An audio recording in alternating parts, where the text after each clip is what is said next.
Good morning, students.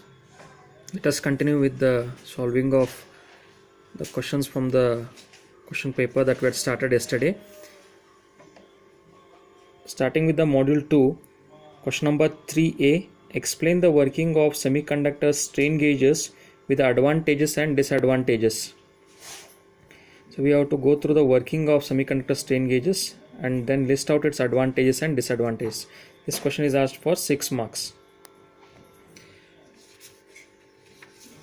This is the figure of the semiconductor strain gauges, right? So here we have the semiconductor material.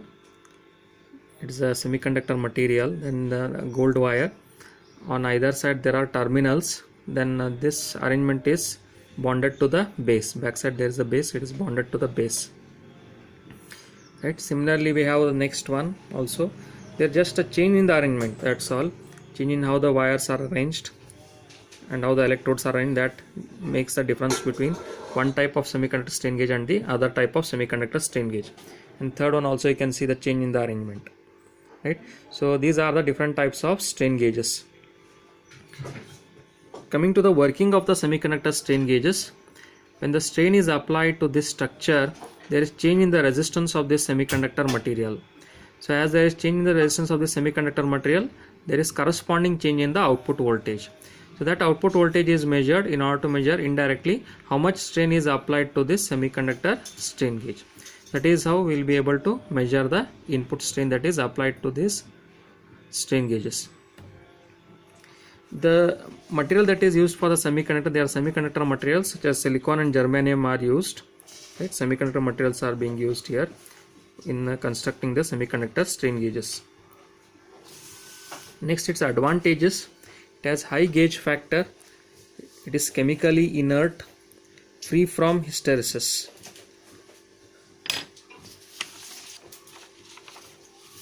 Its fatigue life is about 10 into 10 raised to 5 operations. Its life is more than 10 raised to 10 raised to 5 operations. Frequency response is 10 raised to 12 Hz and very useful for measurement of local strains. These are the advantages of the semiconductor strain gauges. It has few disadvantages. Its disadvantages are, it is sensitive to temperature, linearity is less. These are the disadvantages. The marks split up for this question will be, for explanation of semiconductor strain gauges, right? It carries, that is 4 marks for strain gauge, right? 4 marks for strain gauge. It's that is 2 marks for the diagram and 2 marks for the explanation and 2 marks for the advantages and disadvantages. Total it is 6 marks question. Next question. Explain, question number 3b, explain pneumatic sensors. First one. Second one, eddy current proximity sensors. Question number 3b, explain pneumatic sensors. Second, eddy current proximity sensors. In this question is also asked for 6 marks. It's asked for 6 marks. This is the pneumatic sensor, the first part of the question. As you can see in this arrangement, the pressure is applied from one end. This is the low pressure air inlet. Pressure is applied from one end and the air escapes from the other inlet or other outlets. The air escapes from the other outlets, right? When it is escaping, when it is inside the arrangement, the pressure is more. When it is escaping, the pressure is less. Now to this escaping air, if we bring an obstacle, if we bring an object nearer to it, then the pressure increases, is it not? Pressure should increase, pressure will increase, right? So as the pressure increases, by measuring this pressure change, that is converted into output voltage or output voltage change. That output voltage is measured in order to calibrate indirectly how much is the displacement of the object. So this pneumatic sensors are used for measurement of displacements of the order of 3 to 12 mm. They are used for displacement measurement of the order of 3 to 12 mm. This is the first one. Then second one is eddy current proximity sensors. Eddy current proximity sensors. This is the eddy current proximity sensor. Here there is a coil, sensor coil, in which the current is flowing. So due to this there is a magnetic flux lines from this sensor coil which cuts this object, nearby object, and eddy current is induced, or small EMF is induced, or the eddy current is induced. Right? Now this eddy current is measured. Right? Now if we want to measure the displacement, we are bringing one reference coil nearer to the sensor coil. So as we bring this reference coil nearer to the sensor coil, the eddy current magnitude changes, because the flux lines cutting changes, the number of flux lines cutting changes, the magnitude of the eddy current changes. So this magnitude change is noted down and indirectly calibrated to measure the displacement of the reference coil. This is the working of the eddy current sensor, proximity sensor. Right? Then it has few advantages like eddy current proximity sensor: small in size, inexpensive, flexible, high sensitivity. Right? So the marks put up will be 3 marks for the pneumatic sensors and 3 marks for the eddy current proximity sensors. Pneumatic sensors 3 marks, eddy current proximity sensors 3 marks. Total 6 marks. Next question. What are digital transducers? What are the advantages of them? What are digital transducers? What are their advantages? I have drawn the flowchart for the digital transducers. Digital transducers are the one which convert the analog signal into digital signal. The physical input is applied, output is electrical or analog in nature. Output of the transducer is analog in nature. So this analog signal is converted into digital signal by using the A to D converter, or analog to digital converter is used to convert analog signal to digital signal. Okay, so this digital signal is measured, which helps us to measure the input that is applied to the transducer. Fine. Now these digital transducers are also called as encoders or digital encoders, because the output is in the encoded form, so they are also called as digital encoders. So what are the advantages of these digital transducers then? The advantages are: it has high accuracy, easy to use for data manipulation, high resolution, high linearity, easy to transmit digital signals without distortion and external noise. So for explanation of digital transducers, 2 marks. Listing out their advantages, 2 marks. Total it is 4 marks. So it's a 4 marks question. Question number 3C.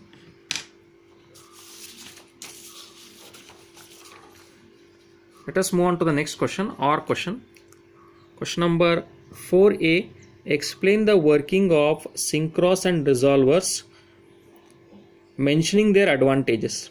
Question number 4A. Explain the working of syncros and resolvers, mentioning their advantages.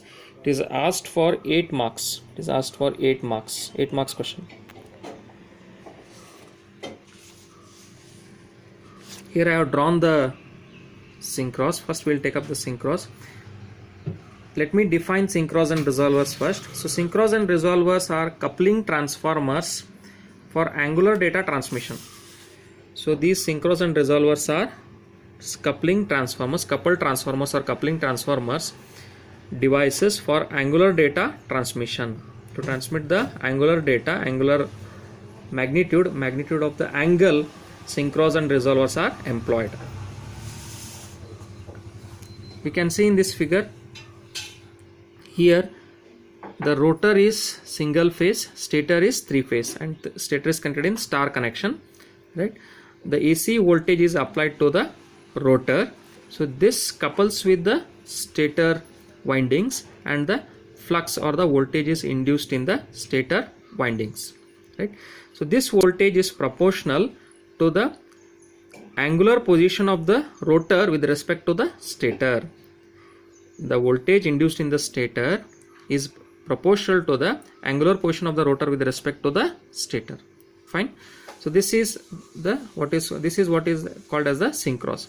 Now if we connect one more syncros, right, one more syncros, so we have a 2 syncros here, so it is called as a synchro pair. synchro pair. So this synchro pair is used for sending the angular data from the transmitting end to the receiving end. The voltage is transmitted, so voltage is calibrated in terms of the angle, right? So for sending the angular magnitude from transmitter to receiving end, so this setup is used. This is called as a synchro pair. Then what is resolver? Resolver consists of the winding of the stator and the rotor, which are placed perpendicular to each other. So winding of the rotor and the stator are placed perpendicular to each other. You can see here rotor and stator winding, right? Now the magnitude of the voltage induced in the stator is proportional to the angular position of the rotor with respect to the stator. The voltage induced in the stator is directly proportional to the angular position of the rotor with respect to the stator. So this is called as the resolver.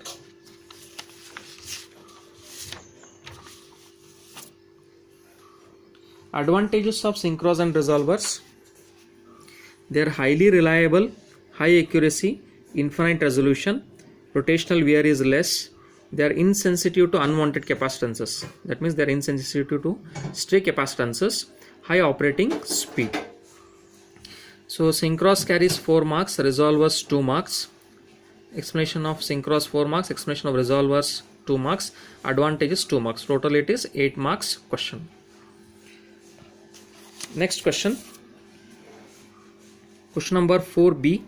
Explain MEMS accelerometer with its applications and advantages. Question number 4b. Explain MEMS accelerometer with its applications and advantages. It's a 4 marks question. MEMS accelerometer with its applications and advantages. 4 marks question. This is the diagram of a MEMS accelerometer. This MEMS accelerometer consists of the that is layer. So this is the piezoelectric film which is sandwiched between the 2 electrodes. So this piezoelectric film is sandwiched between the 2 electrodes, right? In between there is a piezoelectric film. It is sandwiched between the 2 electrodes, and above it's a layer of platinum layers and silicon dioxide layer, right? Platinum layer, and bottom is a silicon dioxide layer, right? So this piezoelectric film is nothing but it is a barium titanate layer. Piezoelectric film layer is the barium titanate layer. Okay. So here when the acceleration is applied, to this structure, it squeezes the piezoelectric film. So when the piezoelectric film is squeezed, it produces change in pressure in it, and that produces further change in the output voltage. Here the output voltage is measured to measure the value of the acceleration that is applied to this MEMS accelerometer. Its advantages: it's used for the measurement of shock and vibrations. Applications: for measuring vibration levels of rotating machines, pumps, right? Then turbines and other types of machines. Explanation of MEMS accelerometer, that is figure, carries 1 mark, explanation 2 marks, total 3 marks. Listing its advantages and applications 1 mark, so total it is 4 marks question. Next question. Question number 4c. What are the factors need to be considered for selecting a sensor for a particular application? Question number 4c. What are the factors that need to be considered for selecting a sensor for a particular application? It's a 4 marks question. 4 marks question. Question number 4c.